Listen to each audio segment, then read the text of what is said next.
के साथ। नमस्कार, सिटी वाराणसी लाइव में आप सभी का स्वागत है। मैं हूं अमित मिश्रा। आइए सबसे पहले नजर डालते हैं आज के समाचार पर।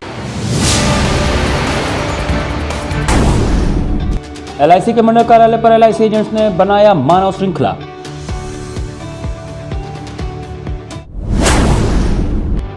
बजडिया के हमीदनगर कुड़िया में कूड़े का लगा अंबार, लोगों को हो रही है परेशानी। पटरी ठेला व्यवसायी समिति ने आयोजित किया स्वच्छता संकल्प एवं वैक्सीन जागरूकता विषयक संगोष्ठी। और अपना दल की अध्यक्ष कृष्णा पटेल ने भाजपा पर लगाया आरोप, कहा सरकारी मशीनरी का दुरुपयोग कर किया जा रहा है उत्पीड़न। और अब समाचार विस्तार से। अभिकर्ताओं और पॉलिसी धारकों का भारतीय जीवन बीमा मंडल कार्यालय द्वारा उपेक्षात्मक रवैये के विरोध में divisional council of all India life insurance agents association का असहयोग आंदोलन और तेज हो गया है। भारतीय जीवन बीमा स्थित मंडल कार्यालय वाराणसी पर अभिकर्ताओं एवं पॉलिसी धारकों की संस्था में उपेक्षा सहित संगठन की विभिन्न मांगों को लेकर वरिष्ठ मंडल प्रबंधक के उपेक्षात्मक रवैये के विरोध में Varanasi divisional council of all India life insurance agents association द्वारा 6 सितंबर 2021 से प्रबंधन के विरोध में लगातार असहयोग आंदोलन जारी है। उसे तेज करते हुए अभिकर्ताओं ने सोमवार को कोरोना गाइडलाइन का पालन करते हुए मंडल कार्यालय भेलूपुर पर मानव श्रृंखला बनाई तथा मानव श्रृंखला के पूर्व तानाशाह प्रबंधन को पॉलिसी धारकों एवं अभिकर्ता हितों को संरक्षण हेतु तत्काल संगठन से वार्ता कर हल निकालने को कहा। संगठन के वर्तमान महामंत्री स्वर्ण सिंह एवं अरविंद उपाध्याय दोनों नेताओं ने कहा कि संस्था को एशिया की सबसे बड़ी संस्था बनाने में साथ ही साथ भारत सरकार को बड़ा राजस्व देने वाली मुनाफे की संस्था के अंदर पॉलिसी धारकों एवं अभिकर्ताओं की प्रबंधन द्वारा जारी उपेक्षा को संगठन कतई बर्दाश्त नहीं करेगा। अभिकर्ताओं की मांगों को उचित ठहराते हुए संगठन के राष्ट्रीय अध्यक्ष SL ठाकुर ने वरिष्ठ मंडल प्रबंधक से आग्रह किया कि वाराणसी मंडल में सौहार्दपूर्ण वातावरण स्थापित कर पॉलिसी धारकों एवं अभिकर्ताओं की उपेक्षा पर ध्यान देते हुए सामान्य जनक स्थिति बहाल करे, जिससे कि संस्थान सहित हितों के संयोजन जा सके। 8 जिलों के अंतर्गत 28 ब्रांच है। 28 ब्रांचों के अंतर्गत अभिकर्ताओं को बैठने के लिए पॉलिसी धारकों के आगंतुक कक्ष की कहीं कोई व्यवस्था नहीं है।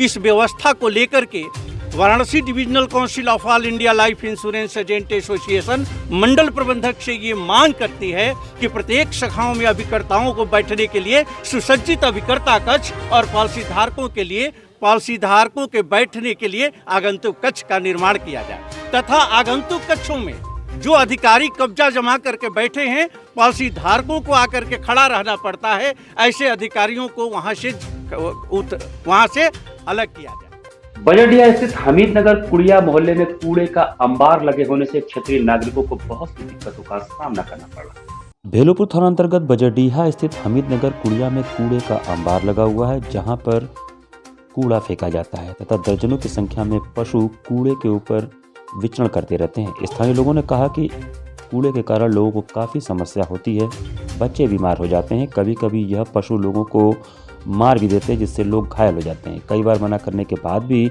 नगर निगम के लोग नहीं मानते और कूड़ा खुले में गिरा देते हैं। इस संबंध में जब पूछा गया तो सहायक नगर आयुक्त भेलूपुर जोनल अधिकारी प्रमिता सिंह ने बताया कि कुड़िया सराय सुरजन जो कि बजडिया इलाके में है, वह नगर निगम का डंपिंग पॉइंट है।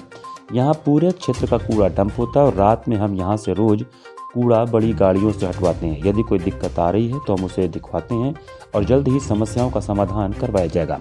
मैंने कंसर्न सैनिटरी फूड इंस्पेक्टर को भी फ़ोन किया है और उनसे मैंने ये बात कही भी है कि जो वहाँ छोटे छोटे बच्चे हैं जो कूड़े घर से चीज़ें खा रहे हैं, उठा रहे हैं और बिन रहे हैं, और जो रिहायशी एरिया के आसपास के जो जानवर भी वहाँ पर आकर के उन कूड़ों के बीच में विचरण कर रहे हैं, उसके लिए वहाँ पे जागरूकता के लिए कहा गया है। और इस चीज़ को मैं अपने लेवल पर भी जा कर के देखूँगी कि कितनी वहाँ पर इस संदर्भ में जागरूकता की जाएगी कि वहाँ पर बच्चे और जानवर इस तरीके से ना जाएं। इस क्षेत्र के रहने वाले जलालुद्दीन ने बताया कि यहाँ इस कूड़े की वजह से बहुत समस्याएं हैं। पहली बात तो यह कि यह खुले में है, गंदगी की वजह से लोग बीमार हो जा रहे हैं। जलालुद्दीन ने बताया कि यह हमारे ससुर की ज़मीन है। उन्होंने बताया कि यहाँ रोज दिन भर कूड़ा गिरता है, हफ्ते में कभी कभार रात में गाड़ी लगकर यहाँ से कूड़ा उठाया जाता है। जलालुद्दीन ने कहा कि मना करने पर कूड़ा फेंकने वाले झगड़ा करते हैं। एक और क्षेत्रीय नागरिक मैनुद्दीन शेख ने बताया कि कूड़ा घर खुला हुआ है, 5 साल पहले से यहाँ लोग कूड़ा फेंकते हैं, लेकिन इस गंदगी की वजह से गाय भैंस हर समय यहाँ रहती हैं, जिससे बुजुर्ग अक्सर घायल होते हैं। वहीं जैनुल शेख ने बताया कि यहाँ बहुत गंदगी है, लेकिन नगर निगम इसे पैक नहीं कर रही है। हम लोगों ने कई बार शिकायत की, पर आज तक कोई सुनवाई नहीं हुई। का घर है, ये सामने जो जावेद सर का घर है, समझिए, ये जावेद सर का घर है, ये मंत्री साहब है, इन लोगों का घर है, मगर गंदगी यहाँ पर देख लीजिए साल का साल रहता है। पहले थोड़ा थोड़ा फिरता था, ये वक्त जो है 3 साल पहले से ज़्यादा फिरने लगा। सब नगर निगम का जितना ठेला, छोटा बड़ा गाड़ी, आपका सामने भी गया गाड़ी देख के यही लोग। गुरुवार रात उत्तर प्रदेश सरकार की पुलिस द्वारा आवास पर छापेमारी के विरोध में अपना दल की राष्ट्रीय अध्यक्ष कृष्णा पटेल ने एक प्रेस वार्ता की। अपना दल के राष्ट्रीय अध्यक्ष कृष्णा पटेल ने प्रेस वार्ता करके कहा कि गुरुवार की बीती रात को उत्तर प्रदेश की जन विरोधी सरकार की पुलिस ने कानपुर स्थित उनके आवास पर छापेमारी की कार्रवाई की। पुलिस ने दबिश देकर परिवार के 82 वर्षीय वृद्ध व्यक्ति को बिना किसी कारण के उठा ले गए। गड़बड़ी के लिए हड़बड़ी में की गई इस कार्रवाई की जानकारी फैलते ही थोड़ी देर बाद पुलिस द्वारा उन्हें छोड़ दिया गया। उत्तर प्रदेश में समाजवादी पार्टी के साथ अपना दल के गठबंधन की घोषणा के बाद से लगातार सरकारी मशीनरी का दुरुपयोग करते हुए उत्पीड़न करने की कार्यवाही की जा रही है।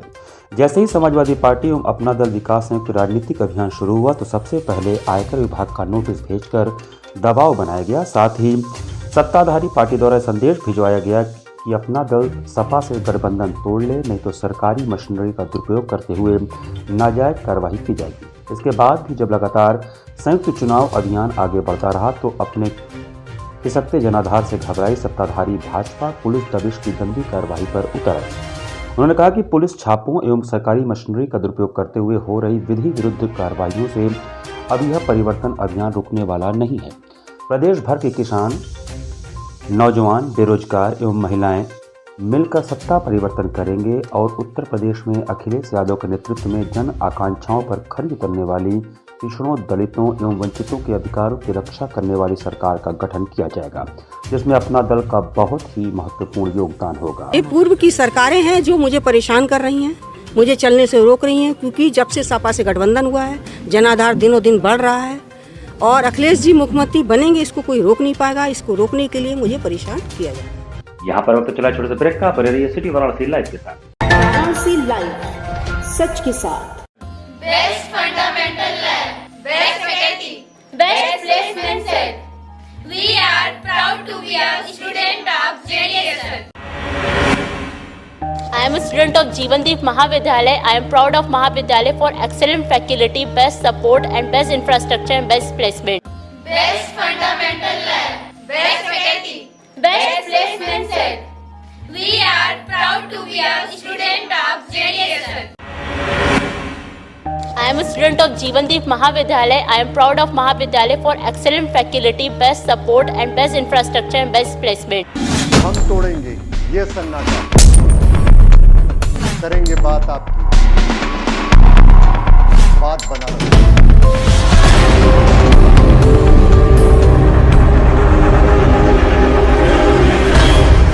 पूछेंगे सवाल, उठाएंगे मुद्दे, करेंगे बहस, होगा मुकाबला आमने सामने, ताकि सच जिंदा रहे। बेबाक बहस। कोरोना वायरस ने देश में एक बार फिर से रफ्तार पकड़ ली है। ऐसे में जरूरी है कि सभी लोग पूरी एहतियात बरतें। घर से बाहर निकलते समय मास्क का सदैव प्रयोग करें। समय समय पर हाथों को सैनिटाइजर से सैनिटाइज करें। ज्यादा भीड़ भाड़ वाली जगहों में जाने से बचें। 2 गज की दूरी का पालन करें। स्वस्थ रहें, सुरक्षित रहें। जनहित में जारी वाराणसी लाइव। वाराणसी लाइव, सच के साथ। ब्रेक के बाद आपका स्वागत है। इंग्लिश लाइन स्थित जवाहरलाल नेहरू मार्केट में स्वर्गीय प्रमोद कुमार निगम की पुण्यतिथि को स्वच्छता संकल्प और वैक्सीन जागरूकता विचार विमर्श संगोष्ठी के रूप में मनाया गया।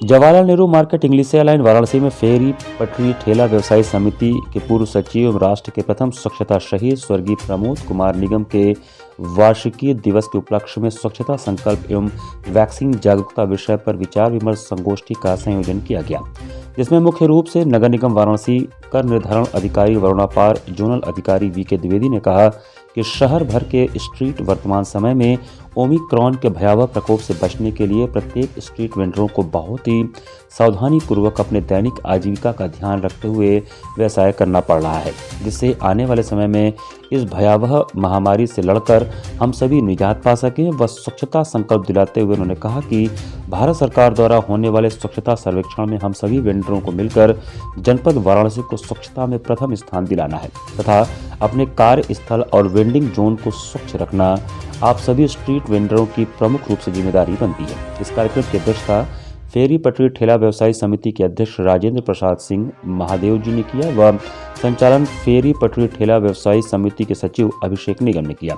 कार्यक्रम में मुख्य रूप से आर महिला नागरमल मुरारका मॉडल प्रबंधक पूजा दीक्षित, वाराणसी व्यापार मंडल काशी प्रांत अध्यक्ष प्रमोद अग्रहरी, फेरी पटरी ठेला व्यवसायी समिति के संरक्षक अजय सिंह बॉबी, वाराणसी टेंट व्यवसायी एसोसिएशन के पूर्व अध्यक्ष प्रकाश कुमार श्रीवास्तव, नगर निगम कर्मचारी संघ वाराणसी के उपाध्यक्ष वाचस्पति मिश्रा, फेरी पटरी ठेला व्यवसायी समिति के संरक्षक अनिल कुमार, फेरी पटरी ठेला व्यवसायी के समिति संरक्षक विधिक सलाहकार स्वतंत्र बहादुर सिंह, फेरी पटरी ठेला व्यवसायी समिति के संरक्षक गौरव प्रकाश समेत बड़ी संख्या में पटरी व्यवसायी गण एवं पदाधिकारी गण उपस्थित थे।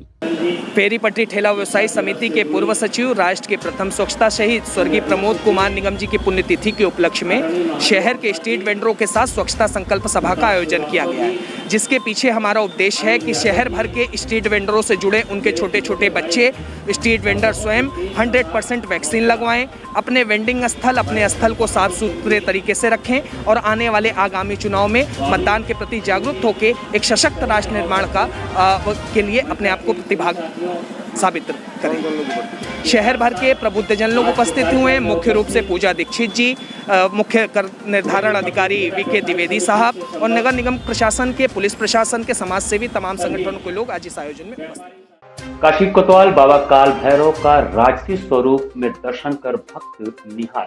काशी कोतवाल बाबा काल भैरव ने रविवार को राजा स्वरूप में अपने भक्तों को दर्शन दिए। बाबा दरबार में पहुंचे दर्शनार्थियों ने बाबा के रजत मुखौटा श्रृंगार के अद्भुत स्वरूप का दर्शन किया। महंत ने बताया कि सबसे पहले बाबा को पंचामृत स्नान कराकर उन्हें नए कपड़े पहनाए गए। इसके बाद बाबा को उनका रजत मुखौटा धारण कराकर षोडशोपचार विधि से उनका पूजन किया गया।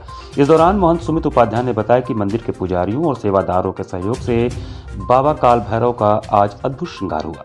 दर्शनार्थी बाबा के राजा स्वरूप का दर्शन कर उनसे कोरोना मुक्ति और सुख समृद्धि की कामना की। आज बाबा का जो है राजशाही श्रृंगार है, बाबा का जो है आज महाराजा के स्वरूप में बना के उनको बैठाया गया है काशी के जल कल्याण के लिए। जिस तरह से देश में फिर से कोरोना महामारी की जो है बढ़ती जा रही है, हम लोग बाबा काल भैरव से यही विनती करते हैं कि अब इस कोरोना महामारी से हम थक गए हैं, हम काशीवासी और पूरा देश। अब बाबा इसे आप ही देखते हैं। हालांकि काशी में आपके महिमा से ऐसा कोई नहीं है। यहाँ मंदिर के आसपास जो कोरोना पीड़ित है, हम लोग बाबा के मंदिर परिवार कम से कम 500 परिवार के लोग हम लोग हैं। आपके आशीर्वाद से हम लोग कोई कोरोना पॉजिटिव वजह से मंदिर में नहीं पाए गए। बाबा के आशीर्वाद से हम यही चाहते हैं कि बाबा अब इसे जल्द से जल्द जो है इस देश से जो है भगाने का कार्य करिए। भेलूपुर स्थित एक होटल में एपी प्रोडक्शन द्वारा रविवार को mister and miss Varanasi fashion show 2022 का आयोजन। एपी प्रोडक्शन के द्वारा रविवार को भेलूपुर स्थित एक होटल में mister and miss Varanasi fashion show 2022 का आयोजन किया गया। इस कार्यक्रम के निदेशक प्रखर शुक्ला थे। कार्यक्रम में बड़ी संख्या में युवक युवतियों ने भाग लिया। इस कार्यक्रम के जज Ahona Singh event organiser, Aryan Dubey event manager, Utkarsh Gupta और साहिल त्रिपाठी एवं टीम मेंबर अभिजीत पाठक, शेखर सम्राट, सौरभ केशरी, अमित राय, तुषार सम्राट थे, जिन्होंने मिलकर इसको सफलतापूर्वक संपन्न कराया। कार्यक्रम के कोरियोग्राफर आदर्श सिंह एवं ड्रेस डिजाइनर विकास जायसवाल थे। इस फैशन शो के विनर मिस्टर वाराणसी 2022 दक्ष पाठक एवं मिस वाराणसी 2022 हुई। 20 कंटेस्टेंट है और 3 राउंड्स है। 3 राउंड्स में जिसमें सबसे ज़्यादा सबको नंबर मिलेगा उसी कंटेस्टेंट को मिस्टर वाराणसी का विनर और मिसेस वाराणसी 2022 का विनर बने। इसी के साथ सिटी वाराणसी लाइव का यह संस्करण में समाप्त करते हैं। मुझे दीजिए आज्ञा, नमस्कार।